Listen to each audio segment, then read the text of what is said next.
Okay, let's jump into the episode. It feels like a long time since we've been doesn't recording. it? Yeah. I think, do you know what I think this is? Because up until the last two that we put out, we were only recording one over one. Yeah. So we were doing workshop. So we were more or less recording every other week. But then because obviously we did the double. Yeah.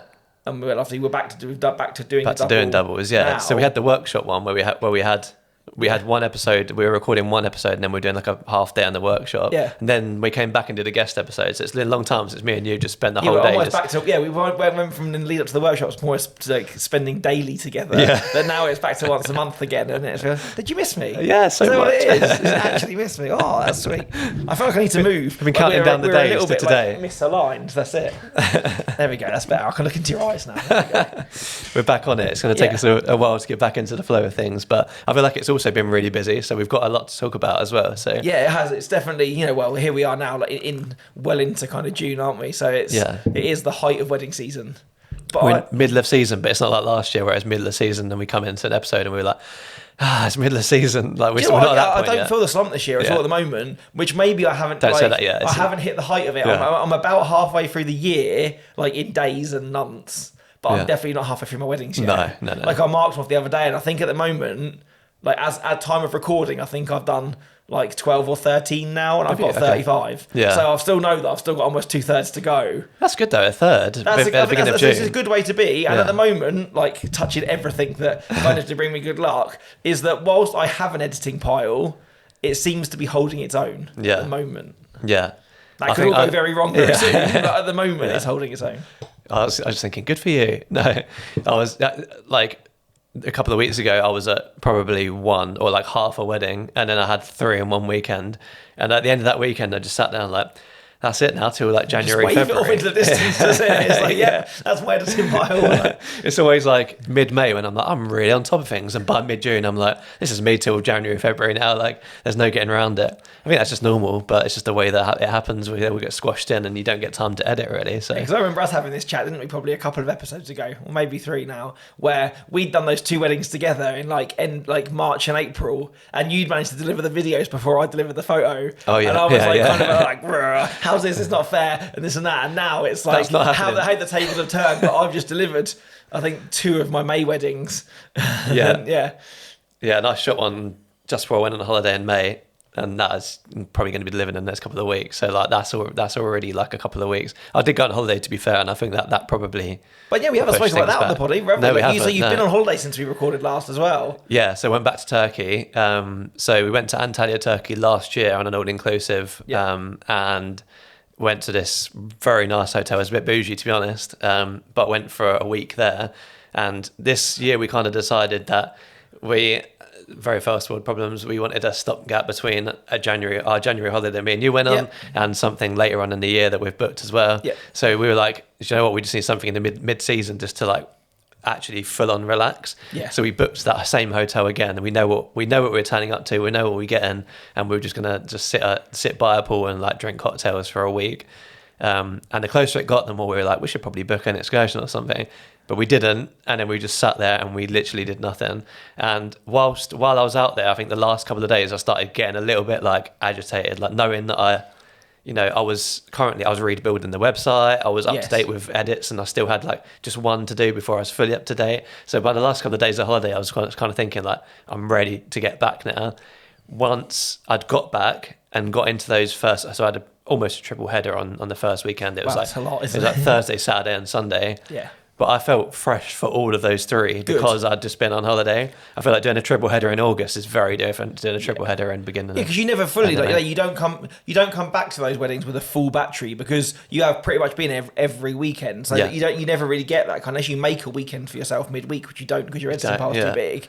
You never go into those fully recharged. So imagine that, although it's, you're kind of literally straight off the sunbed and straight back into a triple header, to go into that with almost like a couple of days of excitement to get back to work, or looking forward to getting back to work because you know that you've rested well enough. I think that must be a nice feeling. Yeah, and no brain power was used either. Like I think like if you go on excursions and stuff, I know we take my camera with me and I'm like trying to get good photos, and I'm taking home and editing them. I don't think we really took any photos while we were out there, which is kind of strange for us on holiday. But then don't you think that was what's made going somewhere where there's not a lot to do other than, read a book and relax is what you need. Like if you'd gone somewhere there was loads of sights to see, you'd feel like you'd missed out by not seeing them. Yeah. But because you booked a holiday purely to rest. Yeah.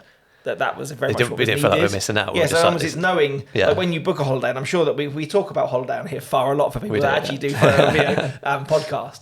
But I think it's picking the right holiday, isn't it, for what you need at that time? Yeah. Like, do you need to be enriched and and stuff like that, or do you just need to just be horizontal and recharge? Yeah. It was only a couple of years ago. I think we went on a proper America trip in the middle of June, and that was completely different because we got back and we were knackered, and it was straight back into wedding season. And I feel like it changes the whole dynamic of what you think about going into the season when you what you're doing beforehand and what's going on around in your personal life as well. I think as well, and obviously I can't speak for you, but knowing that we had the workshop, and obviously we're going to get into it, that you've pretty much built your new website. I know that obviously you went away again with loads of kind of thinking to do or wanting to kind of level up or change things or evolve things on. So kind of with a head full of thoughts about all of the stuff that arose, from us from the workshop as well. And obviously there is an episode of our thoughts on that if you want to listen to kind of what we learned from doing that as well.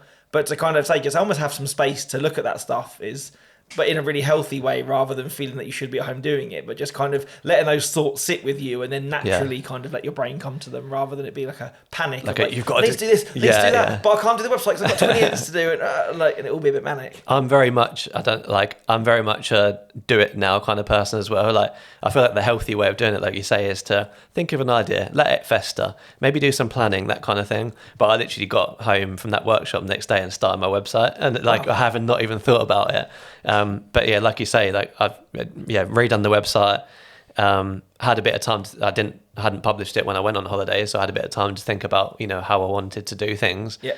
And very much did a lot of research on layouts and the best sort of way to host the website. Because I've gone from Wix to Show It, which we'll probably get into. But after doing a workshop, I just realised there was so much that I could be doing that I wasn't, because my website had basically been built, 2 years ago or whatever, which isn't that long. But then it's a long time in terms of how much my style, and I've come pretty far since then. And from then onwards, it had just been slightly changed, little tweaks.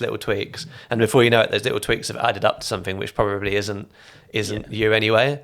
So particularly with the copy, which I've changed all of the copy on the website, and the people I've shown it to so far, I've gone, did you get a copywriter to write that? Because I've had so much time to think about it, and because we did a workshop on the copy, it made me think so much about it. Yeah, we dove into so much, didn't we? I know obviously that you took a chunk of the copy, like most of the slides about copy were stuff that you did, and really kind of dove into that. I think once you kind of almost go, you kind of relearn yourself, don't you? So that you can give that to others. Yeah. It does take up a lot of kind of your brain space, and it kind of then it is on your mind, or naturally, because you're kind of immersed in that for that period of time, you do notice the cracks in your own, don't you? Yeah, it's weird to do, isn't it, when you're sort of looking at, we had obviously the website review section at the end. I'm looking at people's websites, and I'm like, you do that really well, and I haven't done that yet, sort of thing. And it's practicing what you preach as well, isn't it? You think, those people are like, we're telling people do this, and you think, well, yours is quite or even if outwardly people go, oh, yours is great, but that it's not giving off the vibe that you want anymore, or that you can do better. Yeah, that's the frustrating thing. Is that I always like to think that sometimes when I shoot weddings, is that you come home, and if it hasn't gone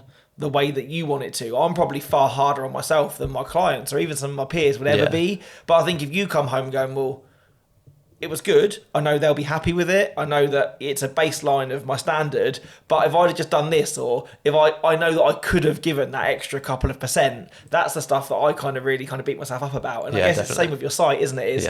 Yes, it's working for you, it's getting you inquiries, it's getting you bookings, but if you could just give it that extra bit of love, how much more could it be working? Yeah, exactly. Yeah, I always feel like I need to be wowed by it, but I'm pretty much on my website at least a couple of times a week, changing small bits, which probably people wouldn't notice, but I don't know, I feel like it's a big part of what I do, and it's the bit I enjoy about the business as well. There's the editing, but then there's also all of the extra bits at the end that I kind of quite enjoy doing and tweaking.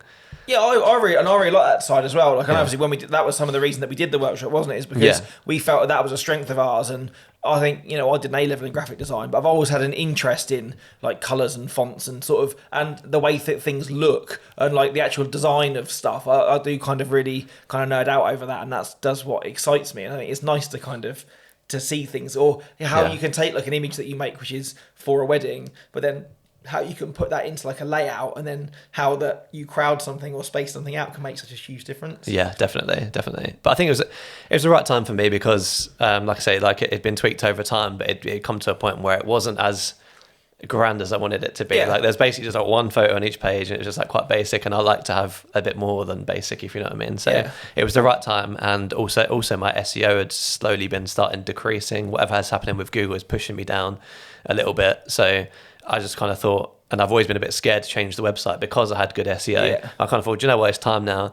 If it's not good anyway, what's the point? What's the point? So I went over from Wix to Show It because the SEO is supposed to be better because you can blog on WordPress and kind of have it like merge in with Show It, which is pretty good. I lost all my blogs on Wix, which is gutting, but they'd only been up for like a month or two anyway, so it doesn't matter too much. I lost like 4 or 5 blog posts. So it's not you had like a wealth of like 70 or 80 posts. And you can transfer them over, but if you use the gallery feature on Wix, it doesn't transfer over any of the photos. So I thought, what's the point? I'm just going to transferring over the text. Which, when we're in a visual industry, the images or the film is the most kind of vital part, really. So I just think long term, WordPress blogging is going to be the way if I want to get into blogging, and that's why I kind of went away from Wix. And there are a few like key differences. Like Wix has everything built in, so you can have your e-commerce, you can have your blog on there, you can literally like it has lots of like mini apps that you can install into the thing, and it's all built into Wix, so you never have to leave it as the domain, the email and everything.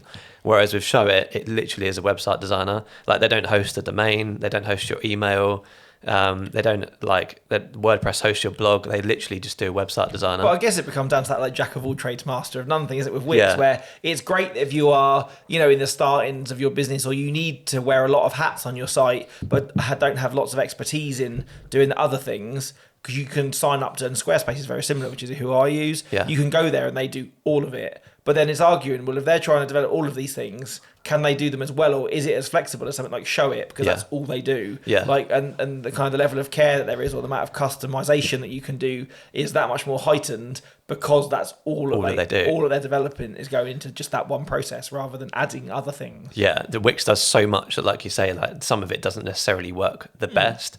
And I feel like the Show It designer, there's so much more flexibility in it. There's so many things that I had to do in Wix that were like workarounds to get something working. And I haven't felt like that with Show It.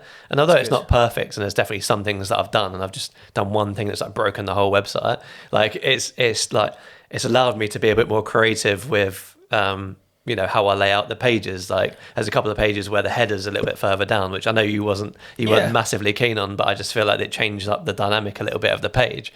And just small things like that just make it so that each page can look a tiny bit different while maintaining the same style. But also, you should, like, some people really think that updating their website is a really laborious and boring task. Where, like, even just with kind of like the enthusiasm that you've shown talking about, like, sometimes it's nice to move to a new platform just to give you something new to learn. And it's exciting to get into something. I actually want to get on and do my site rather than, I've just got to log into this and change that. Or like say, I've got to do this workaround because that won't work and do this. But to get something which is easy to use but makes you want to go on and go, I actually really want to use this. That's good. So I'm going to plug it for you because you seem to be scared around not going to it. So your new domain is, or your same as the old one, spiceweddingfilms.com. Yep, that's it. So if you want to go look at Chris's new website and give him a little bit of bad traffic boost and see what you think of his new site. Go and check it out. Go and have a look and send him a message. Or if you find any typos or mistakes or dead links in there, maybe give him a nudge as well. But I'm really happy with it. I'm definitely open to feedback if there's something that doesn't work or whatever. But I'm really happy with how it's turned out. I looked through it again when you sent it to me. And I was a little bit glad. Like Chris sent me a link and was like, "This is the new site. It's almost ready. What do you think?" And then I started to look through it, and then again, coming off the back of the workshop and us doing sort of like 6 or 8 you were in that website mindset. reviews, I was like, well, if I just start kind of writing stuff, it's going to seem like I'm just going to seem a bit of a dick and just feel like I've pulled it apart. So in the end, I literally just popped my phone on a tripod, just filmed my screen, and was going through it as if I was a user, kind of page by page. I followed the journey from the calls to action that you had, and then just saw a couple of bits along. And also, I find with copy, and I don't want to give away too much sort of with web because we could do a whole episode on this, is I read it out loud. Like sometimes reading something on a screen is I sit there and read the copy to me and think, well, does that flow nicely, or does it make does it say what I know you're trying to say? Yeah. After the conversations that we'd had about kind of, what you wanted to do with the copy. And for the most part, it was a couple of like misplaced commas and maybe like a one little colour thing, but it was really small stuff. And so in the end, I kind of gave you a bit of a web review, didn't I? And I loved it, to be sent fair. the video, and I was like, I really hope he doesn't think I'm just a massive dickhead. It's like he just sent it to me and was expecting him to go, yeah, it's cool, mate, I really like that. And I just sent him a 6-minute video instead, telling him all the things that are wrong with it. No, I'd rather that, to be honest. Like, I'd rather someone like, you didn't like pick it apart. I don't think. No, I definitely you were literally like, pieces. this is really good. There's just a couple of things that I would do, and like, and I felt the need at the end to say again, like I said to a couple of people on the workshop as well, is that it's so good that you have to find something. And I'm really splitting hairs, but these are those tiny little changes that, again, most people would probably read that copy or look at it and go, oh, that's really good, not even notice. But you want everything to be just so on point that I was like, I literally need to go through it with a fine-tooth comb. But yeah, it's nice that like, you feel comfortable enough to send me that and like to approach it in that way. But also like, I get weirded out when people are like, yeah, that's good. Because I'm like, well, it's not perfect. Like I know it's not perfect, so give me something like. So yeah, if I send it to someone and they're like, oh yeah, well, good website, mate, and I'm just like, oh okay, like, I'm actually almost disappointed that they haven't found anything that I can improve on. But yeah, so that's that. Changed the website. It's on the Show It now. I've got a lot of pages to start redeveloping and things like that, but I'm really happy with it. But laying that groundwork, isn't it? Just getting like started is the hardest bit. Kind of laying that core design of sort of colour and font, and then once you start to add pages in, to a degree, you can almost follow a kind of the theme of the other pages. Then you are just kind of making that page. It's not as if you're building from the ground up once you've got that kind of core of the site built, isn't it? Exactly, yeah. How do you feel, as we're talking about it, how do you feel about Squarespace? Do you feel like it's like everything that you... Yes, because I've never used. Again, without kind of making this a website episode, when I first started with Squarespace, they were on like version 7, which was you picked a template and you had to use the confine to that template.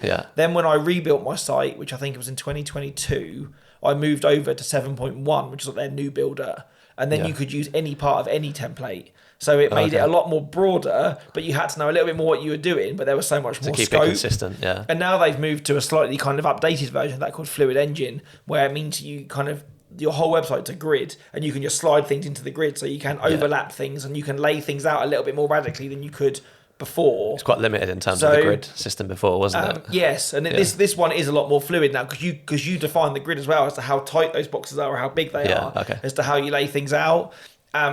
I don't feel that I want to give that up yet and give it to a designer. I feel that, again, that I kind of have worked enough or done enough about that. I want to regain or retain enough control of my site that I wouldn't want to give it over to a designer. But I'm at the point also where I think, well, if I ever get to a point where I feel that I need to go that extra step that Squarespace can't give me, I would be more open to moving away from it than maybe I would have been 6 months ago.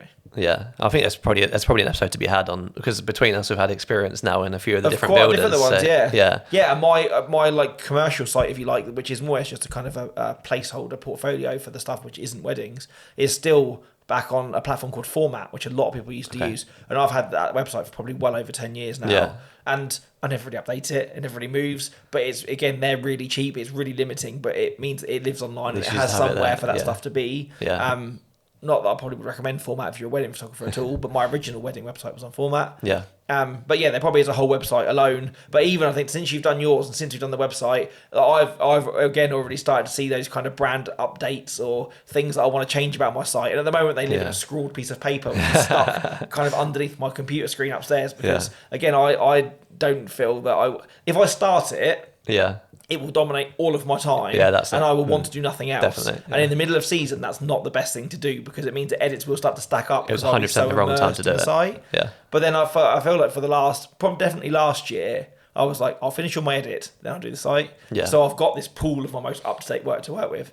I just never did it. So at some point, I do need to kind of schedule that time in to go, okay, maybe one day a week you can afford that's going to be a website day. At the same time, though, like we were talking before we started recording about how, like, your Instagram might be changing a little bit, or is changing a little bit from like last year. And so maybe you need a whole year of that before you go in to start changing. Or maybe make sure that is definitely the route that I want to. And again, I'm not saying that I'm having like a U-turn on, what I do. No. I think, and there's definitely an episode in this alone, is that I've started to maybe look over what I'm showing we said this off camera, is I feel that because I obviously deliver weddings, I look at all of them and the whole thing's like, oh, I really like this, I'm really proud. And I actually sat the other day and flicked back through my Instagram to like the beginning, and stuff started to pop up, or even on my Facebook page, which has got work on there from like 2015, 2016, which is nearly 10 years ago now. Yeah. And the core of it, the colour grade's definitely different. Yeah. And I don't think I've moved on from then, but you could still look at that and it would still, you could probably still almost go,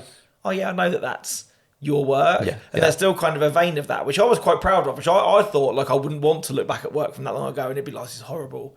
But maybe because I had attachment because I was at those days. Yeah. But I look back at some of that stuff and I think it was like 2015, 2016. So like that was like the last year before like, or kind of those first couple of years of being full time. And going, oh, maybe they're not as bad as I thought. Like, and actually being weirdly proud that kind of that I was still actually better than I thought I was maybe back then. Yeah. And that's a good place to be fair. Moving on, if I looked that far back, I would not be liking my videos. I suppose there's a big difference in a bad quality video to a good quality video compared to photo. Yeah, again, and I was probably looking at like the 6 frames that I previewed. So they were probably, again, the pinnacles of those days. If I pulled those full galleries up, I might feel very differently. But the stuff that I posted on Instagram at the time or on Facebook or whatever, I used to do little Facebook previews there after the wedding. Where when people actually cared on Facebook. And you'd put up there after a wedding, you'd get 100 likes without even doing anything. And yeah, it just kind of felt like that. But now I kind of feel that maybe the stuff that I was really pushing last year, like, oh, this is the kind of, the stuff that I really want to show, I maybe want to kind of show different things. So I'm not really changing the way I shoot. I'm just changing the things that I'm sort of highlighting, if that makes sense. Yeah, definitely. I think that's always important, isn't it? And like, in case you haven't listened to it yet, our last episode was about style. Yeah, I definitely rant in that bit about kind of, I don't think, style definitely exists. It definitely exists. But I think more so in photos, a lot of us do a lot of the same things. Do you know what I mean? Yeah. Like, and again, listen to that episode. It's all in there. But I think it's a lot of it is kind of that kind of last little bit of what you show, which kind of alludes to kind of that real kind of style more, I think. Yeah, it's not necessarily what you do; it's how much you show is your style. Yeah, exactly. But again, listen to the last episode we did on style. That's all in there. And I only updated my notes for this episode this morning, and I saw the first thing on my list was that you got locked out of a wedding venue, and I laughed, and then was like, I feel like I need to know more about this. So I unlocked a new wedding venue. So I found this wedding venue. I found it. I got booked for it. As one I hadn't filmed at before. It's near Salisbury, and it's like a gardens that people can like during the day the public can walk around and stuff like that, and it's lush. It's really nice. Like very different to what I'd normally film at. Like I feel like I get so many barns these days. It's quite nice to do like something. A walled garden, it goes in the country house. Yeah, it's fully walled. Like from the outside, looks like a prison, and then you get inside, and it's like a really nice garden with you got teepees that the people can stay in. Nice. And it's like all outdoors. It sounds massive. Because I've done there's the walled garden at Cowdrey, which is almost like the walled garden to the estate. Or Wasing has a walled garden, which is like a separate, smaller venue. And I guess that when they were big country houses, they're like. They had the walled garden to the house, but not one. But they're definitely. This is literally just a garden. Yeah, neither of those are definitely big enough to put teepees up in and stuff like that, though. It feels like the sort of place that you'd go for, like, I don't know if they do it, but like a cake or something after. You go for a walk around and you get a cake or whatever. But like they had a shop with the local gins and vodkas and stuff. Wow. I bought a gin from there at the end because I was like, I feel attached to this place now. But yeah, so very really nice spot. But so during the day, they sometimes close and lock the outside door where it's obviously walled. Yeah. They don't want anybody coming in. So the public just wander into your wedding. Yeah. And they've said they've put signs up, they've tried everything, but the public's still wandering. Even though it's got massive signs saying we are closed, don't come in. They still start walking in. And so the photographer, it's reception drinks. The photographer calls me over for the group shots and was like, "Oh, we're doing group shots." I was like, "This is the kind of wedding where like if I don't get candidates now, I'm not going to get candidates at all." So I might have been off the group shots. Yeah. So I got the one with I got a video of like all of the family one. Yeah. Like where they all sort of gathered in and stuff, and it was like all of the very important people to both sides. And then they started doing the individuals, like just one with the brother, just one with the sister, whatever. And I was like, okay, at this point I'm going to go quickly to the car, get my Lucas Aid Sport, freshen up to get some candidates for the rest of the reception drinks. So I walked out to the door was closed. And I was like, oh, this is going to be locked from the outside, isn't it? So I opened it, walked out to my car, left it open. And what had happened is someone from the venue had heard someone in the car park and quickly closed it, thinking that they were going to come in. Yeah. So I got the Lucas Aid Sport. I was literally 30 seconds, turn around and the door was closed. And there was a PIN code to get in. And I was like, oh no. And I was locked out. So So at first I just tried like walking around seeing if there's another entrance, and there wasn't. And you were shooting solo. You didn't have a second that you could have called and gone, "Can you come and let me in?" Yeah. I was on my own. Yeah, exactly. So I just tried walking around, see if there's another entrance. There wasn't. I tried walking over to that. There was some workers. I don't know, like the tree people or something doing something down the road, and I was like wondering if they were hired by the venue, but I think they were hired by the neighbours who don't really like the venue, so they didn't really want to talk to me, and yeah, so I was struggling. So then I called the emergency number, who happened to be the best man. He was getting a group shot, so he didn't answer his phone. So the emergency number didn't answer their phone. So then I called the photographer, and he was doing a group shot, so he didn't answer his phone either. Then I called the venue, and they didn't answer. So I was out there for a good 10, 15 minutes. Oh, no. And I flew my drone in with a little message on the back. Like, please help, I'm outside. The drone was inside, so that would have been cool, wouldn't it? Yeah, like those like skywriters you get. You do that with a drone, like SOS. That would have been so funny. But yeah, so in the end, I just called the venue over and over again until someone answered. And then I was just like, I've been locked out. And then she answered the door and was like, oh, I'm so sorry. Like, we just thought there would be someone coming in from like the public or whatever. We didn't want that. And I was like, I walked over to the photographer and he's like, we're done with the groups. Have you been around? And I was like, no, I've been locked out. Yeah. You got 2 missed calls from me. Yeah. I literally missed the whole of the groups. No. But that's not like, it could have been a lot worse. Like, because I was laughing about it, and the photographer went, I don't know why you're laughing. That could have been really bad. Like, if they'd have wandered off and you'd been stuck outside like for a long time. Yeah. Like an extra probably 25 minutes and you've missed the speeches. Like, like, which is, crazy to think. You'd like to think though, and again, we both know from our stories that we've, have missed speeches or things in the past or if people just think they can start things without you being there, which they're perfectly entitled to, it's their wedding day, but I'd like to think that I was missed that much. Someone would be like, hang on, where's the... And I do think sometimes it's like that, again, we've probably covered this in maybe the style episode last week, is that I never want to interfere in anyone's day, but I like being enough of a presence that if I wasn't there, someone would go, where's that photographer gone? I haven't seen him for a while. Where if you're one of these proper like fly on the wall, like ninja, like don't speak to anybody, pure documentary, people are going, oh, he's just in a bush somewhere probably shooting. Oh, he's probably just done whatever. Well, at least if you are around and you're quite visible, that you're wandering around doing your thing, then people would then notice that you're not there. And particularly if that you brief people at the speeches and stuff and be like, oh, we'll be there and I'll be marking you up and stuff, you think that they'd be like, oh, why is he not wandering around marking us up and things like that. I feel like with having second shot photography before and actually shot my own couple of weddings for photography, I do feel like there's more of a presence as a photographer of that like what the one time I second shot, I remember the first photographer went to get a drink from the bar and everyone was like, where's the photographer gone? Where's the photographer? It was literally 5 minutes he was gone. And I was like, wow, this is so different to being a videographer. Where like you can go 10 minutes and no one would bat an eyelid sort of thing, as long as it's not an important moment. But yeah, so that's a fun one. I'll tell you what I mean. I've never been locked out of a venue. Funny little story. I had my bag locked in a venue once. That's probably the worst ever happened to me. Is that a church? At a church. Yeah, same. Yeah. So but again, it was like 5 minutes. So like the couple came out the church. We did straight into confetti. She was like, my mum's leaving to go to the venue to do whatever. Can you literally take a group photo of her? And while I turned around to take the group photo, the vicar obviously walked out, locked the door and left. So I went back to the door and was like, door's locked. And then we've been on from there to a reception. Like, oh, okay. And I was like, it's not even 10 minutes after ceremony. So then the groom was like, they were desperate to go home. Oh, we're kind of looking to go. And I was like, well, he's like, I've got the emergency number for the church. So again, rung it, the verger answered and was like, oh, well, we've just left. We're driving back now. Do you need your bag? Oh. And I was like, he's like, can you not come and pick up during Sunday service in the morning? And I was like, no. I'm literally photographing it right now. My flash is in there for the evening. My batteries are in there, and I'm on like, like, no, you don't know how it's going to last. Oh, we won't be able to come back for a good half an hour. He's like, you should have said. It's like, you didn't. You left before I very much had a chance to say. It's very rare that a church closes straight after. Like the fact when there was still the full congregation stood outside as well. So in the end, there was a really sweet auntie there who was like, you need to be at the reception venue, and I don't. So she waited. She waited for the virgin to open, then she emerged with my bag, like at the drinks reception. And I was very, very grateful and bought her a very large gin and tonic when she got back. But I just couldn't believe it. I'm like, the fact that he was like, oh, do you not need it by then? Like, I was quite glad that I didn't wait for it, because I think I'd have been that raged that just like, you just thought I just leave my bag in there. Like, And then you just be like, do you need it? It's like, well, yeah, I'm photographing the wedding. Like, that's going to ruin was someone's like whole 2 years ago now, memories. and I feel like all the anger from that's bubbled back to the surface again just by talking about it. But yeah, it's wild. So, but I guess now we can laugh about it. It works out all okay, and you never got locked out for the rest of the wedding. Yeah, exactly. It's like I say, it could have been a lot worse, but now it's just a funny story. And I love the venue as well. I thought it was really nice. Like it very much relied on it being a nice day, which it was. Yeah. I feel like if it wasn't a nice day, the experience may have been a bit different. They have an inside area, but I just feel like the whole wedding was sort of built to be outside, which is very worrying. Book a walled garden. Yeah. Like you don't want to go, I want to be stood inside peering out the window at it because it's raining. You want to be out enjoying it, don't you? Yeah, exactly.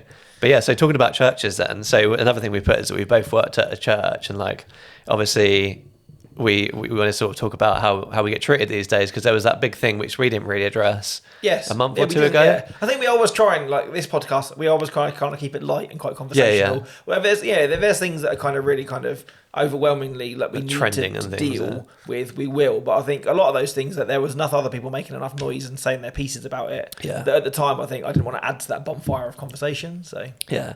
So at that wedding on the Thursday, the one at the gardens, I remember the bride saying, the bride said something about church weddings. It wasn't their wedding wasn't a church wedding, but they were like, oh yeah, I've seen this thing that was on the news, wasn't it? And like it's really interesting that like couples are seeing like that it's now sort of because there was that viral TikTok of like the Scottish vicar, I remember that one. Told the videographer like to get out or whatever it was, and then someone did a campaign, didn't they, where they were trying to get an open conversation started and things like that. And that's which why something it's needs on the to news. happen if it didn't happen. Yeah, definitely. And I feel like that's had a mixed effect on things. Like I don't think that really helped in.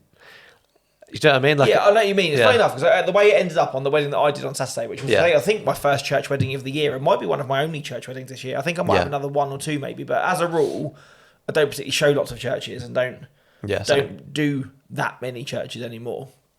But like I ended up driving to the church from prep, and I had the mother of the bride in the front of my car there and back. And so she was saying to me on the way home, I said, the vicar was very nice and that. And she was like, and she even said to me then, of course, because I heard on the radio a few weeks ago there was this big thing. So again, it was quite nice to see that a lot of times things happen in our industry, and at the time for us, we feel that we can't escape it on social media, and the conversations are all about this. But it was quite nice for this kind of mum that while she was sat doing her knitting and listening to radio too, that she'd obviously then heard this story. And then we had a brief conversation about it in the car. So I think I didn't maybe realise how much of the kind of wider world that had actually paid attention to it. It got into like the mainstream world, didn't it? And outside of like just wedding people talking. But yeah, like you, I don't do a lot of church weddings, like just because I don't want to deal with multiple locations. I prefer other venues, and sometimes it is that whole like having an hour ceremony. Like the ceremony is not particularly important to me in terms of what the couples that I target. Like the ceremony is just like the thing that you just do it, and then that's sort of done. Like having like the hour ceremony and focusing it around the church and things is probably not what I'm targeting, but equally I wouldn't turn it down if it was a nice couple. And I don't think for me it would be a deal breaker. Again, when you hear instances of people or couples that get married in churches and then know that church doesn't allow photography. One, it's great that they know that up front and they're willing to do that anyway. But then I think selfishly for me, I'm kind of like, well, do I want to book a couple in for a wedding where I know I can't photograph the ceremony? Because in terms of providing that gallery, that continuity, you still say, I'm going to provide you roughly a set number of photos. And if you take the ceremony out of that equation, that's probably 150 frames that are missing from their day. Which when you're delivering kind of going, roughly, I promise you at least 500, I've got to make that up somewhere. Despite the fact that if it's a church ceremony, I'm sat on my arse for an hour. And even though like it is like the wedding bit, it's still not necessarily the photo that you get framed on the wall and things like that. Probably very rarely it's not. And I think maybe for video, it plays out the ceremony. I find, particularly and sometimes, and even in a civil ceremony, if you get stuck in one spot, pinned to a wall, or you can't really move, a lot of your shots in that ceremony are quite repetitive. Like once you've got the one of them giggling and laughing at each other, once you've kind of got a little bit of that, if you are in the same spot, there's only so much with two fixed lenses and one point of view that you can create over that. Ceremony in the speech is quite repetitive for some photographers, isn't it? So, but then at the same time, if I do get a vicar, which is nice, or a church which is beautiful, or however, I do like a church. I think sometimes it's quite nice to kind of have, like, I like the beauty of a church and kind of that, like the idea of people coming out in the churchyard and stuff. But like you say, I think the biggest thing for me, which kind of takes me away from wanting to do lots of church weddings is that travel. Yeah. And like the fact that I had the mother of the bride with me on Saturday was a real big help, because it's almost like I'm carrying precious cargo here. Like I know that nothing's going to start if mum's not there. Yeah. So the fact that when her that the people that were going to take her to the ceremony wanted to leave and the bride wasn't in her dress, the bride seemed a little bit upset and was like, well, no, I want you to see me in my dress before I don't want you to see me for the first time when I walk down the aisle. Yeah. But she was like, well, I need to go now, because it was like a half an hour ride from prep to the church. And I was like, well, I'm going to wait until you're in your dress so mum can come with me. And I kind of, at that point, was like, well, okay, I've got a navigator. There's someone to help me get to the church. Because the church I'd never been, it was roads I didn't know. Yeah. And I also know that if anything happens and the bride turns up before us, if someone turns around and goes, your mum's not here yet, she's walk down the aisle. Yeah. So in some ways I was doing a nice thing, but at the same time, at the back of my mind was like, this is nice. I've got a little bit of company. Yeah. And this happened. In the end, it was fine. We were there. You know, we did the But there's always that journey. little bit of anxiety, no matter what, isn't there? There is. Like, And I think, and there was an accident, because she said, I'm going to try and help navigate you. And she had a route on her phone and my car said different. So I went with my car. And then when we got there, about 8 or 10 guests turned up about 10 minutes after us. So literally like 5 minutes before the ceremony was supposed to start. Yeah. And on the more main road going in, there'd been an accident and they got stuck behind that. So if we were in that, we'd have been stuck in the traffic. Yes. But luckily I was using Apple Maps and it rerouted me round it. Nice. Yeah. And it was okay. But it is that thing. And always, I'm always getting that car, always later than your plan, because the morning doesn't go how you planned. Yeah. And you think, well, I should have left here probably 10, 15 minutes ago. I'm now racing to the church. And I think it's that bit as well, where you know that even if you're doing that journey on a day where you're going to a venue and it's a registrar, you'll get there before the registrar does, because they're doing interviews. Yeah. You can always get in, scope out, and kind of get in your spot, and they'll always turn up and go, oh, hi, and just do their thing. But you know when you go to a church that I want to get there and speak to a vicar and have that conversation to kind of introduce yourself. You know, hi, I'm Tom, I'm actually a real photographer, I'm not their friend, I'm not a dickhead. Yeah. Can I do this? Or what would you like me to do? But also, you know that all the guests are already going to be in the church and sat down by the time that you get there as well. I think for photo, maybe for video, it's different, because you've got still then to go, well, where can I put my tripods? And you're thinking, if you get to a church and there's no space behind the pews, that you can't get that back angle without blocking the door, and you can't do this and you can't do that, and you've got to mic the vicar, mic the groom. Another stress is that you tell the bride, look, I need to leave at this time, and it never happens, and you always leaving too late. And like I've been saying recently, because there was a wedding I did this year where I wasn't able to set up, where the bride got in her dress so late that I wasn't able to set up a camera for the ceremony. Like I normally have a 3-camera setup, and in this particular ceremony area, and because I was on my own, I could have really done with a 3-camera setup. But because you're so late, I was like, I can't do it. Yeah. And I've been saying that now, like, you know, if you to get the best quality, you're going to need to like get ready early. And generally, like, it's just like, oh yeah, we'll do that. And then it's just like, you can tell they're not writing it down. They're writing the rest of the thing down, but they're like, oh yeah, we'll do that. But like you say as well, if you're at a one venue wedding, you know that there's probably a gap in prep.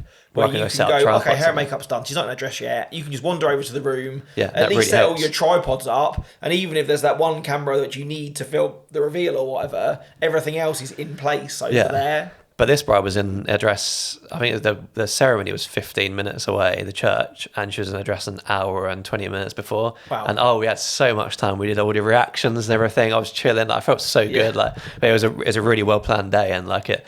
But the reason I brought it up is just because this conversation about how you get treated and stuff kind of makes you think like, oh, when did I get treated badly? But I don't necessarily. I think there's 2 ways you can think about it. I think 90 to 100% of the time I've been able to stand where I want to stand and get what I want to get done. But also probably 60% or more than half of the time they're not happy about it. Like there's some sort of animosity there of like, you walk in and introduce yourself, but it's like rather than hi, I'm this person, it's where you're gonna stand. Yeah, you feel on edge. I feel like that sometimes, and I think because of that, and even maybe before this conversation happened, like I probably couldn't think, like there's not one incident that springs to my mind straight away that's gone, that vicar was awful. Yeah. For the most part, I'm always treated. Some are lovely, but some I'm treated okay. There's a compromise, but I think now, maybe as photographers we've become overzealous to it, is that as soon as someone books me for a church wedding now, in that initial call, I'm saying, you know, and they go, oh, have you got any questions? I'm saying, yes. Well, you know, throughout your journey with your vicar in your church, when you're going for your bands meetings, you're doing your whatever, ask them what I'm allowed to do. Yeah. I don't feel the need or particularly want to have to go to rehearsals, but for them to just say to that, have that open dialogue with their vicar in the months leading up to their wedding, saying, look, our photographer's asked us, where, do you have any restrictions on the day? That's made me feel a lot better. So if I have I did a church last year where he would only let me stand at the back for the whole thing. He was like, I'll invite you forward for the register sign-in, but even during the bride's entrance and for the entire ceremony, you can't come past the back row of pews. And it was a fairly big church, but knowing that going into it, I made sure I brought my 70 to 200 with me. I never bring a 70 to 200 to a wedding. No. Normally the longest lens I have is an 85. But because I knew that I was in a long church and they'd had that agreement with me from the beginning, I made sure that my 70 to 200 was in my car. Yet, are they the best shots? Yes, they're probably even more repetitive than they are if I was pinned in one place. Yeah. But at least I was able, or I was prepared to have that, that there, which I wouldn't have done if I hadn't have known till the day. Or I think if you have that kind of little base of just make them kind of see what's expected, and it doesn't always work. Occasionally you get there on the day and they've said to the couple, I'm nice and easy about this, goalposts, and they'll change their thing. Yeah. But then I've also had conversations with vicars after ceremonies or before in that bit before ceremonies, and they've told me some horror stories about photographers. Yeah. Like I remember one person saying once, I don't want you up near the altar, and I was like, well, why? And they were like, well, I had a photographer 2 weeks ago who, when I put the rings on the book to bless them, walked up behind me, put his hand on my shoulder and leant over the top so that he could get a down shot during the middle of the ceremony. And she was like, I felt so uncomfortable. I just don't want anyone near me anymore. So talking about that, so with this particular one, they had emailed the couple and said the photographer and videographer must get in touch so that we can chat about the acceptable positions and whatever. Yeah. So I was like, here we go. So I got in touch and was like, what do you need from me? Like, this is our website and things like that. This is what we do. We're quite unobtrusive. And I just got a reply just saying, I don't think we need to talk about anything. I was like, but why did you make me get in touch then? Yeah. And then, so when I got there on the day, the photographer had already spoken to the person, and the person was like, talking about how a photographer tried to shoot through their legs, like the bride coming down the aisle and things. Yeah. And I was like, I've heard that multiple times from vicars. Yeah. So either there's a photographer out there shooting through vicars' legs and using it as an artistic shot, or they're all meeting up and saying, should we just tell them that we... But I had another vicar tell me once again, and they particularly wanted me behind them. Yeah. She was like, I can't, you keep moving around will annoy me more. So she's like, if you stand behind me, and as long as you don't keep darting around too much, I'm quite happy because I can't see you behind me, and then you can do your thing. But she was like, also, I had a photographer here. She was like, again, a couple of months ago, who thought that the best thing to do during the ring exchange was to lay on their belly in the middle of the aisle. That's what it was. To get saying, an upward shot with like the ceiling in, and she was like. And then by the time he clambered to his feet and this and that, she's like, he completely ruined their first kiss because he was trying to like jump up and do this. Yeah. And she was like, he literally used the church like a running track just to get round everywhere. And she was like, and in the end, it was a detriment to them getting married, which I think that's the thing, is that maybe as we see it as we do offer a more unobtrusive, more kind of documentary thing. But like, I want to give them a balance of the best photos whilst not being in the way. Yeah. Like all those people that are sat in those pews are there to watch their friend or family member get married, and if all they can see is the back of your jeans because you're leant on the end of their pew to get this really cool angle, then you're giving that person a bad experience of their friend's wedding. Yeah. There's always a way normally that you can, there's compromise to be had. In an ideal world, you'd go, you might get the best shot, but if you've ruined the moment, it's not and at the end of the day, it's like you say, and even same with registrar ceremonies, it's not a photo shoot. Yeah. And I definitely aware that there are some really tricky situations in churches. They are old buildings. Some of them are really badly lit. To the point that the worst ones, if you get a bright day and they've got that real high window and it casts like a beam of light on the floor right on the dress, and isn't it? And if the bride's in it and the groom's out, to expose for her, she's marrying no one, or you expose for him and she's just a ghost, and that's really hard. But I still don't feel that I could step in kind of a transitional part of the ceremony and go, can you just move back? Yeah, I feel on both sides there's always going to be that like those people that make it worse for and give us a bad name and that kind of thing.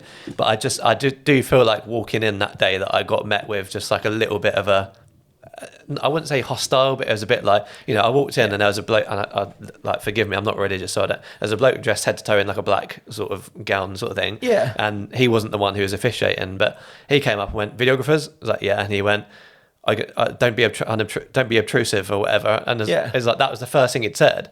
And then the other person came over who was actually going to be the one officiating, and was like, I need to show you where, like, you need to tell me where. And it was a bit like, there was no introductions, there was no like, with registrars, it's like, hello, and how are you doing, and things like that. When you walk into a church, I very much feel like I just don't, like, I'm not welcome. I know what you mean. But she let us mic her up, and she let us walk around and things.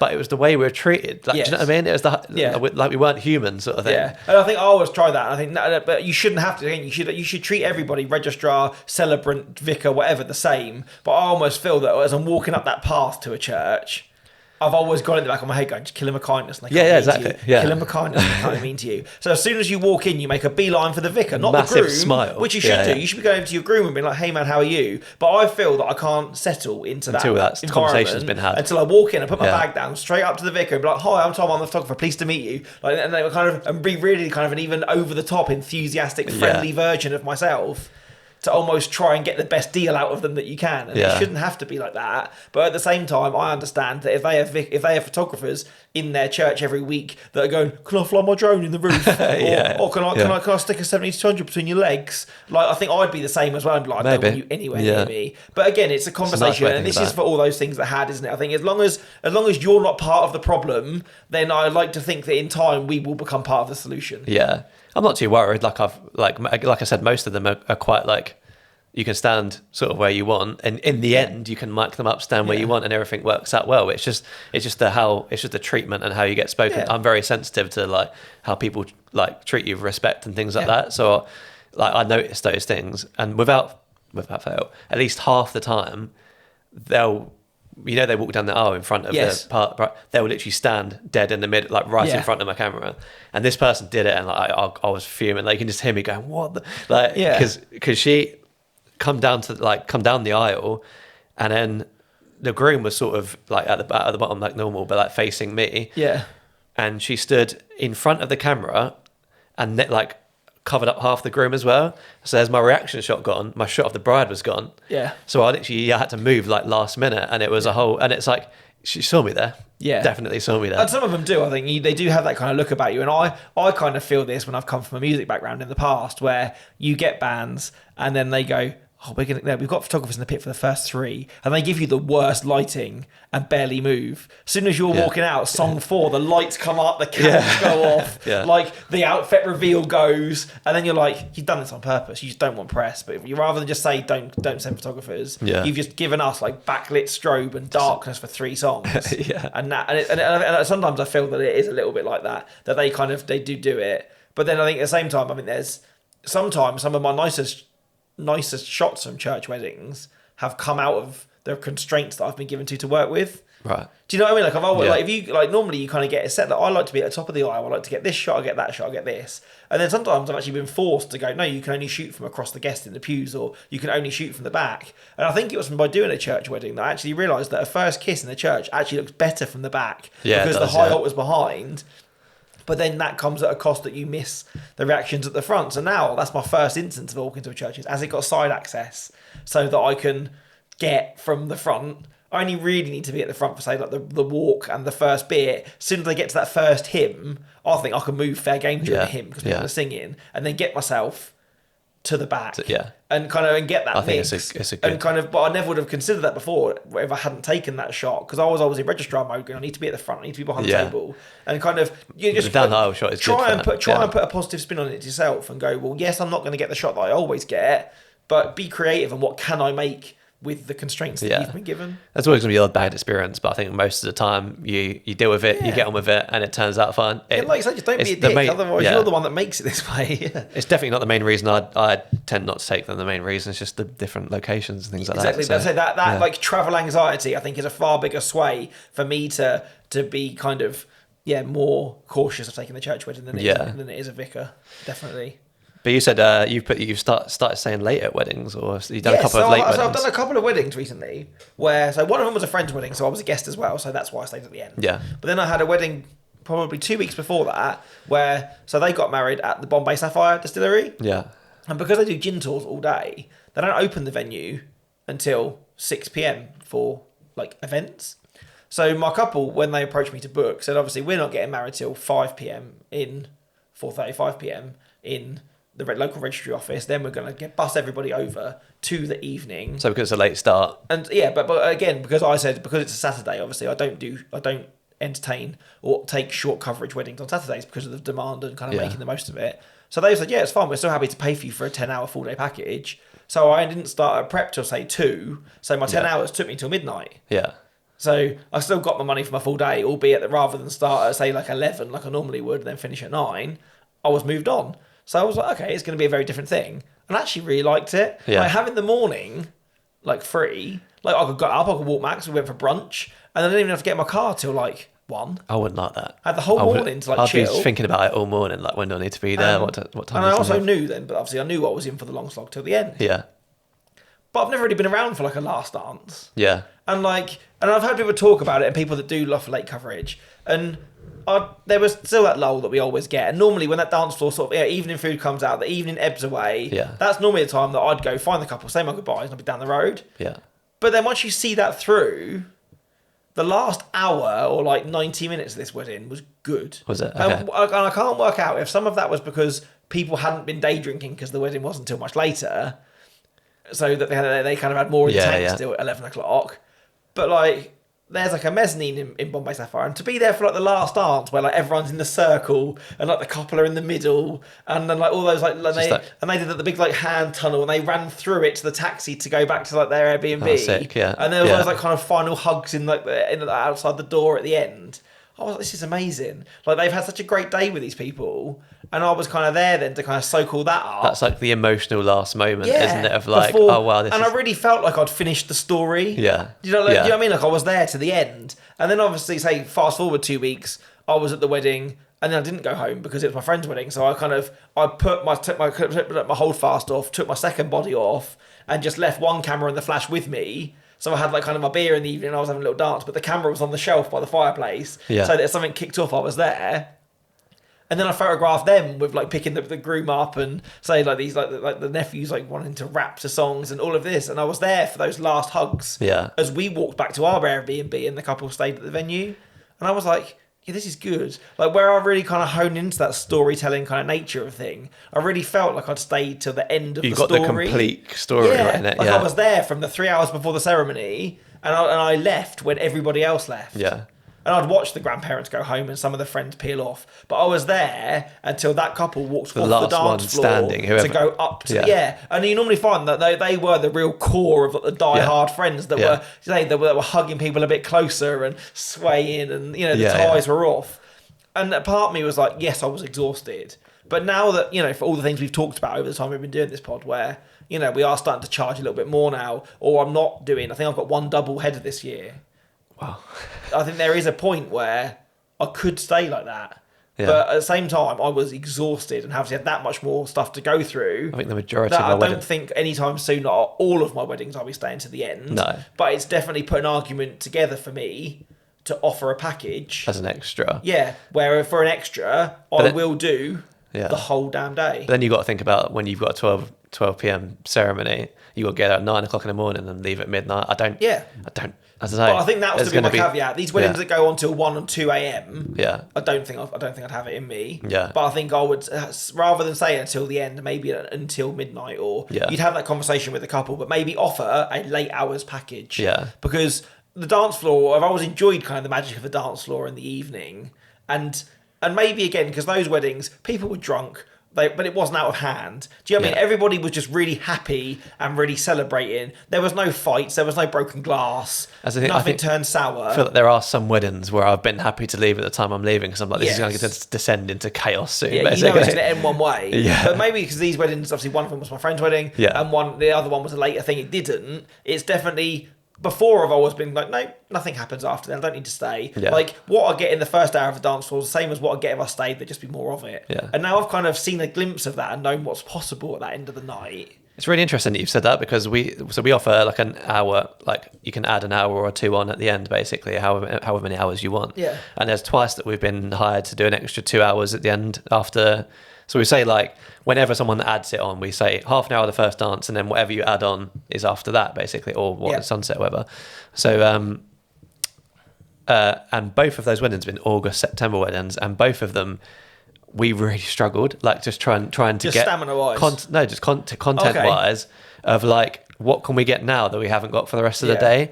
One of them, like, they had a band, and the band played to nobody for 45 minutes on the first set, and then their second set played to nobody for 20 minutes, and we literally got maybe 4 people on the dance floor, and like they'd hired us for the extra 2 hours to capture a busy dance floor, and it didn't happen, and the rest of it was just people just like, it was a summer's evening, so everyone just sort of lounging on the sofa, like at 10 p.m. just drinking a beer, and it's like, it's not really like something that's going to add to the quality of the film. Maybe that was skewed from them, that if you'd have stayed then and say it was an 11 finish though, just that last bit, it would have been that last hour, and I think going forward, if I was to do that, I normally, again, am very much aware that I'm around all the time, but I think I would look differently, that I maybe could think, well, do you know what, in that evening, in that lull hour, I would go out and probably then take some more photos. I do some of it if it's in like an outdoor venue where there is space, but I'd probably go and seek some of those grannies that go into a corner to eat their pizza or whatever, or you could afford to do a little bit kind of candid around the evening meal, or even just take half an hour for yourself, almost like a second break.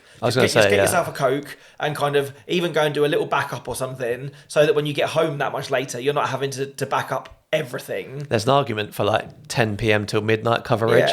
Like you go, you know, if the first dance at 8, you do the first dance. Finish at 9, do your sunset, finish at 9, and almost for an hour, go just cull some footage or something. Go and do a backup, kind of grab some evening food, grab a Coke, and so that you're not getting to that end of the day going, I just wish the end would be here. Like, but you're still kind of full of energised and you're not to walking soak around. up that real end of the day. And I think, again, because there are not loads and loads of people doing it, that you will capture a part of the market. And obviously, if people are paying you for extra coverage, or you only think that people will book you to the bitter end, are those people that know that or hope that they are going to have a really kind of vibrant nightlife, or also, I think on the flip side, which something I've only just thought about, is I've had a couple of weddings in the past, obviously, where they've had fireworks or things, and I've just voluntarily stayed later and gone, oh, that's, I'll just stay for the fireworks because they're not going to happen until 10:30. Where normally I'd take a hit on that and I'd do that hour and a half included in my full day. Where now I think I'd have that leverage as well to go, well, no, if you got this coverage is based around sort of 10 hours. I normally leave an hour after first dance. If your fireworks aren't until say 3 hours after first dance,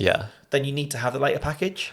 I think for me it's a difference between whether people expect it or want it or that kind of thing, because sometimes you get like our dance is at 7:30 and then we're going to do a father-daughter dance at 9:30, so if you could just film that, and I'm like, I won't be there, and it's like, but you can, like, if you want, add a couple of hours, or I normally say, like, if you don't, because I don't recommend you add a couple of hours for that because it's just loads of money for not much footage, bring the father-daughter dance to the first dance time and like put it together. That way we capture it, you still get to do it and you don't have to pay us extra. So there's always that element of like, just move it a bit earlier, like sparklers and things like that. Like sparklers for sure, because they need to be done in pitch black. But I just kind of think, I know what you're saying, but it's just difficult, isn't it? I think you got to gauge it. But for me, I've always been the nice person and gone, I'll definitely stay for the fireworks. And then kind of I've just swallowed that, because I've always kind of, my full days always been based around 10 hours, but it is very much a full, like... But that's your business mind. But now I'm looking into it going, well, yes, I really want to kind of make hay and in that kind of, and look at those, see those final hugs of the evening, or the couple taking that walk across the car park to their car or whatever.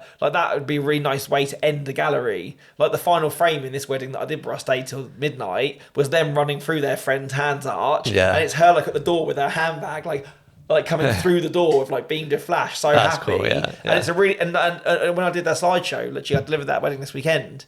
It's a great, like, you really feel that, like, a lot of my slideshows just ebb into the dance floor and then fade off to black. This, I really felt like, no, like, I've given them, like, from her sat in her dressing gown in the morning getting her hair and makeup done, so that last till moment, them running across, like, running through their friend's hands to get to their taxi that was waiting for them. That's good. It was really nice. I always wonder if, like, for video that would even be worth it. Like, it would be nice to get that particular moment. But like, the dancing is such a small part of the video, especially when I'm offering, like, if they go for like a 6-minute film and then they're like, oh, can you stay an extra few hours until the end? That few hours is going to be 20 seconds of footage, and it feels like... But again, though, I think if it's how you look at it, isn't it? But if you're making a longer film for them, for you to have... I know you don't have to play everything out in chronological order, but to start kind of the film with kind of the morning prep, and your last frame of the night is the groom being carried round on his mate's shoulders with like his tie undone, and everyone chanting like to singing along to Champagne Supernova or whatever, like that kind of like audio of their friends fading out and that being carried around is epic. I've started. How would you not want to finish a film like that rather than it just being 10 minutes after the first dance? Yeah, that's a good point. Of people that are still not, not quite there, ready to go. They're not fully letting loose yet because they're still a little bit tame, Yeah, no, I agree with that. And I have started at the end of films put in little bits. Sometimes after the first dance, all the friends will gather around and you'll get like a little moment. I've started putting the natural audio to that in because those moments, I really feel them because I love it when that happens. And, for my own wedding and for like parties that I've been to where like all of your close friends get in a huddle and you're singing along like to the... Yeah, or mum goes on the dance floor for like 2 songs of the evening and so like her son grabs her and they get their little moment. Yeah. And at that point, it's probably one of the first times they've actually almost felt like they're kind of alone for the day and they hug that little bit tighter or she kind of says something. I think that's really nice. Or again, if it's maybe more of a family wedding for that end bit and not a friend wedding, that you might not get that kind of level of like raucousness or people being sort of carried about and stuff. But I think, for me, for the right job, and I think only people would book me if they were those kind of people. It's definitely opened my eyes to that being a possibility where something which I wouldn't have been before. Yeah, I agree. So we're getting on a bit. So should we finish with we've put a couple of bits of gear on here, and that's something didn't put on which I wanted to mention.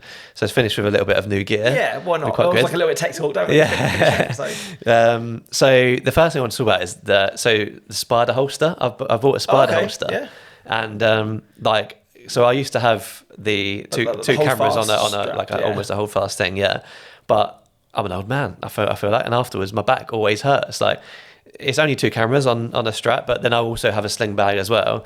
But at the end of a wedding day, I always feel like my shoulders are a little bit exhausted, and it just weighs me down a little bit. And photographers sometimes take a photo of me and like I'm a little bit hunched because I've got all this weight on my shoulders. So I thought I'll have a look at some other options, and I came across the Spider holster, and that has honestly changed the game for me. Like I feel so much fresher at the end of a wedding day because there are some experts have said that it's actually better to have the weight around your hips than it is on your shoulders, so that the weight is more evenly distributed. And so having that, because you can basically attach the holdfast plate to the bottom, and then you can attach your like custom quick release plate to the bottom of the holdfast plate, and just having that with like one camera on one side, one camera on the other side. Yes, it almost has like a prong, doesn't it? So then it's like a utility belt if you're like Batman. Yeah. And then the camera slides into like a clip on your on your belt. Yeah. See, exactly. I've never had one. I know lots of people that swear by them over the holdfast. And I think once it's in that thing, it is more secure. But I know that I'm so clumsy, or I think I've worked with the holdfast for so long now that if I'm shooting a 2-camera setup, just drop it. I literally do just let go of my camera. Like I'll be shooting with a 35, and then go. If they're coming towards me in the confetti, say I might do like a long lens to get them halfway to get that, but then literally I'll just let go of that camera and pick the next one up. Where I know that in that moment, if I went like that and I missed the prong, that camera's on the deck. Yeah. There's maybe a couple of seconds difference between using that, but most of the time it hasn't made a difference to. But again, it's that payoff, isn't it? If you're saying that it makes you feel a lot better. Yeah, definitely. Especially if you are shooting a long time. And I know that when I used to use my hold fast with my SLRs, I used to feel again that the other way that my shoulders have been pulled back and I could like topple under my own weight. Yeah. But since moving to now that I only, again, my camera's not rigged in any way. It's literally 2, small Sony bodies with the 1.8 lenses on them. So the weight on that is super minimal. Super light, That even that change alone for me was enough. Mine's pretty much the same as the 1.4s, which aren't that much heavier, but I don't know, my shoulders just can't handle it. To be fair, there's a lot more gap between your waist and your head than there is on me. You're a tall man. There's a lot more spine to bend there. And the sling bag as well I have to carry around. That's probably loaded up with stuff, isn't it? It all makes a difference. But I actually bought a new sling bag as well to sort of go with this, is that I felt like I was carrying, because I don't really need to carry a lot around in it anymore. I wanted to go for something a bit smaller. So I bought this as a company called Bellware. They're based out of Australia. Okay. So I have my personal sling bag is which you've probably seen was with them, but they do like a camera one where the divider is similar to their normal sling bag, but their dividers are built in. People listen to this probably know I love a bag. Oh, so they're solid. So you can't move them. Well, they're not, you can't. You can move them, but they're like built in. They're like almost fabricy, but soft touch fabric. So it protects your gear, but you can sort of push them to the side if you just want one big cavity in the middle. Oh, that's quite cool. Or you can like put them into 3, so it's like 3 different bits, or you can like fold them over and stuff. Oh, so like the peak design ones that fold out to like cup lenses and stuff like so that. they're built in, but you can still do all this stuff with them, and it's really neat. flexible. But like it's lighter than my peak design one, doesn't stand out as much, and I now carry around all of my audio for a wedding day at all times. Nice. So that, because I found myself before speeches like putting batteries in things and whatever, and now before speeches I have it in my bag already. I don't need to touch anything. I bought that. And you haven't got a journey back to your bag to yeah, get stuff. like if someone goes, we're doing speech now, I'm like, oh, let me put my batteries in and stuff like that and get my Tascams. Instead, it's already in there. But yeah, it's been quite good, and it sort of compresses when it's not in use. When there's nothing in it, you can sort of flatten it, so it just flattens against your back. So I mean, that's the other thing. I've always thought the idea of carrying like a small sling bag, like I say, because on the day I pretty much use the 35 and the 85, but I like to have that one other lens in case I need it. And a lot of times I don't change lenses because I just can't bother to walk back to my bag. Yeah. And go, oh, I just make do with what I've got, and it normally always works. And sometimes I think having that refined choice can make it better. But sometimes I think, well, if I just had a small bag, like a bum bag even, that I could then just have, say, my 2 spare batteries in, my flash, and my spare lens. Yeah. That would be everything that I needed to do a whole day, and I could probably leave my big bag pretty much in the boot of my car. Well, you normally have a spare camera, don't you? So surely you could... Yeah. I have my A7C in mine, so I have a 35 in my left hip, a 50 in my right hip, and my A7C with essentially an 85 Yes, on you it. can just pull it out of the bag and use it. And I think that's what's always stopped me with using a bag, is because of the hold fast. If I've got a bag across me as well, I feel like I've got too many things that I'd get knotted up. Yeah. Or... Like, I know at festivals and music, I've used the bum bag and had it on my back and then spin it around that way. Yeah. But I guess if those things are on your waist, there's no straps in your way. So the sling seems much more it's much more easy to reach because you haven't got the hold fast kind of cutting across it. Definitely. And in a way, it was the aesthetic as well. Again, like whenever someone would take a photo of me at a wedding, I would have like the straps from the hold fast and I'd have the strap from the sling. It looks a bit like I was just loading myself up. Yeah. And I've tried to, I've ditched the uniform and just tried to look a little bit more sharp at weddings now. And that was part of it. It was getting like a black sling bag that can compress when it's not in use, getting the things around my, like I wear an overshirt, so I put the spider underneath the shirt. Same. So it's just really I was checks saying out. my hold fast tend to, because normally I know that I'll get too hot during a wedding. Take during it a drink anyway. reception, I'll lose the overshirt. But I think particularly what we've said about churches as well is that on some days I will just wear like a thick but like dark t-shirt to a wedding. But I always kind of feel like I should have a collar or some sort of shirt if I'm in church. Yeah. It looks less casual that you've rocked up to a church in like jeans and a t-shirt. Yeah. So I think having the overshirt, but again, or also sometimes just going places, you feel a little bit more discreet that you can just pull your shirt round. And you don't really look, obviously, that you're dripping in cameras. Yeah, just cameras that's like hanging off of you and just floating around. I think there's just to sort of cover them with the shirt. Through and you can almost look like kind of maybe a slightly more casual version of a guest. Yeah. But to a degree, you still look smart to be at a wedding rather than... Exactly. People aren't looking at you and just seeing cameras hanging off you and being like, oh, he's going to pick them up anyway. Yeah, it's very less obvious that you're like that, kind of that stereotypical image of what they expect the photographer or the videographer to be. I introduced myself as the videographer to somebody, and they could sort of were like this, and they were clearly looking for cameras. Yeah, and they couldn't see them. looking for a gimbal or but it was like on a my hip. shoulder-based camera. Looking for something, and because they're on my hips, they weren't immediately noticeable. They kind of like looked me up and down, and I was like, "That's a good thing. That's what I want." Yeah. Like, I want to walk into a prep room and be like, "I'm the videographer," but not be holding all this gear. But also be a person first. Yeah. You want people to see you. Yeah. And then see the gear rather than almost like we said with the vicar, rather than them feel they walk in if they have to act like for the camera straight away. See my gimbal in front of my face, because they don't see you as a person then, and you kind of build that rapport with them to kind of come in as Chris and be like, oh hi, I'm this, and then the camera appears from under the overshirt. I think that's much more it's much more subtle, slick, isn't it? And you've got an LED light. You've started using an LED light. I did, so after doing the 2 weddings with you, where you had obviously the 2 lights set up for the dance floor,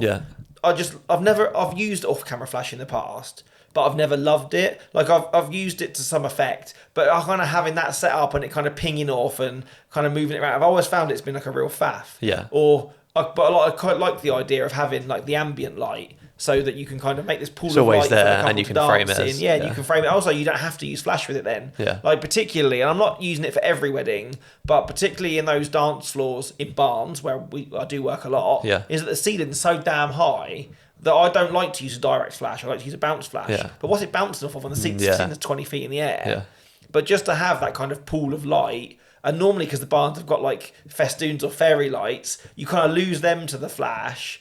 Where if I can kind of use the LED, I almost feel like I can create the scene for the dance. And I don't always leave it on well into the evening, but for that kind of first dance and a little bit after the first dance, it's nice. Or even like, say, the wedding I spoke about where I stayed to the end at Bombay Sapphire, for the first hour, I had my LED light up on the mezzanine. Yeah. Like, that's cool. Like yeah, and it almost made like a spotlight yeah. on the dance floor.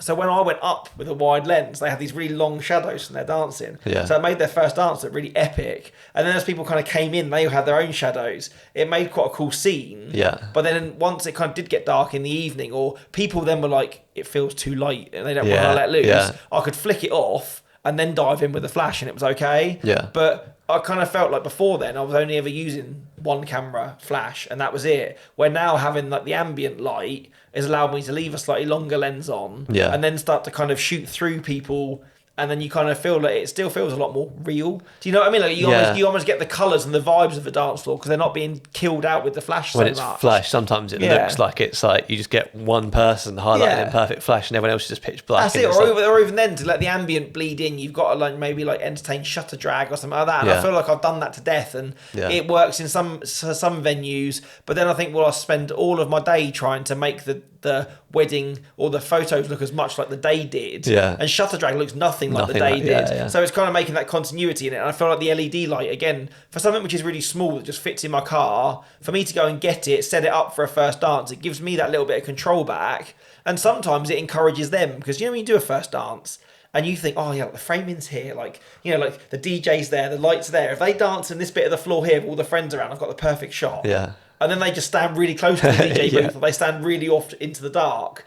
And kind that's why having two is good though, because that like two and one in each corner is, you kind of get that wraparound of like wherever they stand. But if you kind of make, it still creates a pool of light, doesn't it? Yeah, it does. Yeah. And then naturally, like a moth, they're going to go, oh look, there's a big circle of light on the floor. That's where we dance. That's where they want us to dance. Yeah. It just kind of it gives you kind of, you don't have to go and say to them, make sure you dance on this spot. Yeah. But you're kind of encouraging that and setting them up to succeed and yourself to succeed to get the best shot of it. Yeah.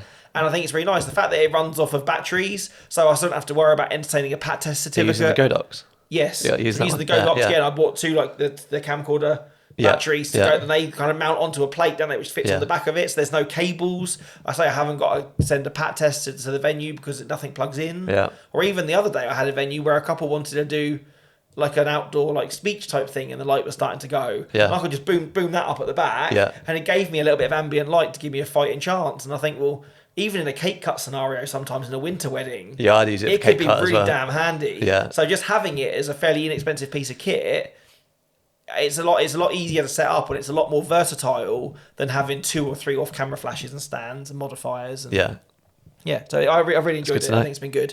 It's just kind of, again, like not trying to rest it on my laurels. And we spoke about it before on the pod, where you kind of look back over your weddings and go, well, where are my pinch points? What do I think I could do better in? Yeah. And I've always been okay with dancing, and I know I've witnessed some good moments, but I don't always know. I've almost, my hit rate on the dance floor is never as high as it was in any other part of the day. Yeah. And I feel like having that has really sort of leveled that out for me, so I can be a lot more precise with what I shoot. It gives it a bit of a pop, and like, this is personal preference, but I personally don't like footage of dance floors where it's just everyone's just lit in the same dark light, or there's like colours on someone's face, and it's like from like the thing, like, so that's why I light it so meticulously every time. It's meticulously like the same way every time, and it like that light kind of wraps around them. You do get a little bit of that colour from whatever's coming in, but my light is like taking it into, you get that pop of like the people with 3D. Whereas if you just whack your ice up to 12,000 and shoot in like the darkest dance floor, everyone is just sort of lit in the same, and you're not really focusing on anything. And the fact as well, I don't know if that one does it, you can change the colour temperature on a lot of these. Yeah, you can. Is if you are in a barn where it's full of tungsten or full of fairy lights, I don't think that does it. You could dull it down. This one doesn't. My other one does. Yeah. That one. This one that we're using now for the pod, I believe, does. But the little one doesn't. Yeah. Is that if you were in a room that was really tungsten, I could make that light warm and match it. So I know that I'm working. Whenever I start adjusting my sliders in RAW, everything would kind of move together. Yeah. Where otherwise, if you've got a daylight balanced flash against like a fluorescent like DJ light and then like a tungsten like fairy light, no wonder the colours are janky on the dance floor. Because I think that's why I got rid of the one that I gave you, is because it's Silchester, I kind of had to match the orangey light. Orange, and I was like, I'd really like a light that I could just put orange, and then I could just white balance it. Just take it down to 3300 or whatever and do that. Yeah. So, but I'm definitely enjoying the journey with it. And if you are a photographer and you've never considered using an ambient light, I only use off-camera flash, it's maybe something you want to give it a go. Sweet. feel we covered quite a lot. It's good to catch and again, up. Maybe we'll try and have a little bit of, after the last one was quite intense, and obviously the one before that with Rue was really, really long. We tried to just kind of do a bit of a life lately and the things that are on our mind. A bit more of a chilled conversation. It still definitely ended up being a little bit long, but... The thing is, there's a lot more that happens now over the summer in a short space of time. So catch-up episodes, we have a lot to catch up on. So. Yeah, a lot happens. Yeah, and hopefully, again, hopefully all of you guys are shooting lots of weddings as well. And even some of the things that we've talked about, you have your own opinions on and have kind of talked back to us while you're listening wherever you are. Definitely. And again, feel free to, wherever you listen to this, add your opinions in the comment and add your kind of bits of conversation into it as well, because we really love to hear kind of what your thoughts are on churches or LEDs or bags or, it's really good to hear when people listen to the pod and they're like, oh, I was thinking about that, or we were doing that the other day, and it's like it's nice to know that people are listening and like thinking about their own opinions on it. So drop us a message on Instagram as well if you fancy it. And it's really nice to know that the conversation does go further than this route. And that there are people out there which think in maybe a similar way, or even have different opinions to us as well, because that would be nice to kind of see if someone has a contradiction as well and how that works for them. So I think in that time it's definitely meal deal time, isn't it? It's meal deal time. I think we should go and get it done now. So well, thanks for listening, and we'll see you in the next one.